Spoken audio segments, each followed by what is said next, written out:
President-elect Joe Biden addressed the nation after the unrest in Washington, D.C. by saying two things very clearly that should alarm every American despite your political beliefs. First, he said that the Capitol was mobbed by domestic terrorists, a bunch of bums. There were an estimated 50,000 people that marched on Washington on January 6, 2021, to support President Trump. They were not all domestic terrorists, yet the president-elect labeled them all domestic terrorists. It's a defamation of character. It sends a signal, a dog whistle, if you will, to the media to use these terms for Trump supporters so that anybody across the nation that supports the current president is immediately felt to be embarrassed and ashamed, and that impacts their belief system. At least that's what the intent is.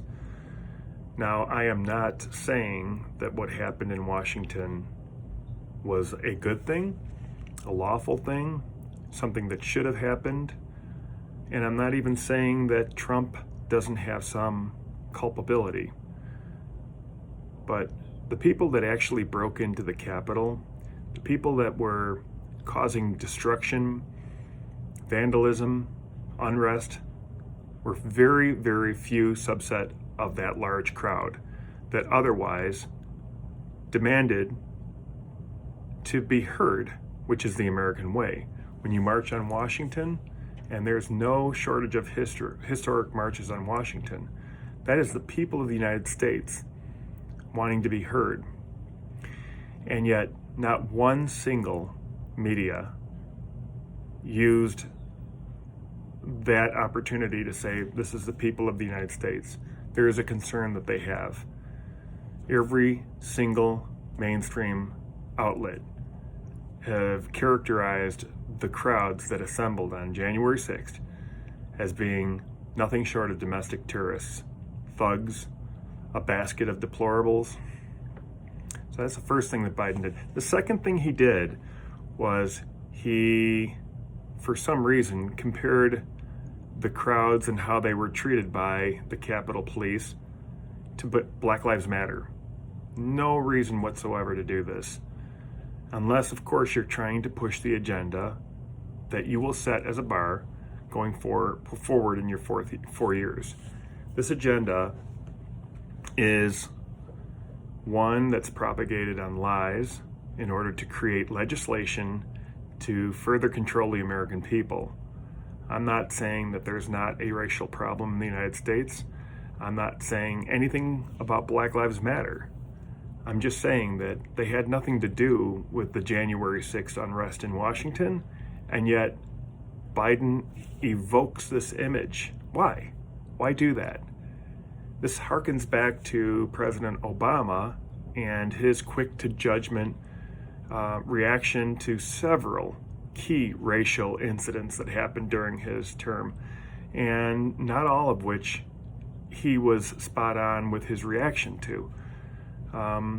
Contrast that to the unrest in Charlottesville, where President Trump said, hey, not everybody was bad. There were good people on both sides, bad people on both sides, which he's absolutely 100% correct on. And the media flipped. Outrage. How could he call anybody on the right good? So this is what we can expect more of, and that should alarm you, because there is a suppression of free speech that is unprecedented in the history of this country, and it is taking place right now. If you feel like you disagree with anything that the left is trying to promote, anything at all, you'll find yourself not only in the minority, but you'll find yourself possibly having your job threatened, your livelihood threatened, threatening threats by your neighbors, threats. I read somewhere that airlines were talking about not wanting to carry Trump supporters back home from the DC rally. This is absolutely ridiculous.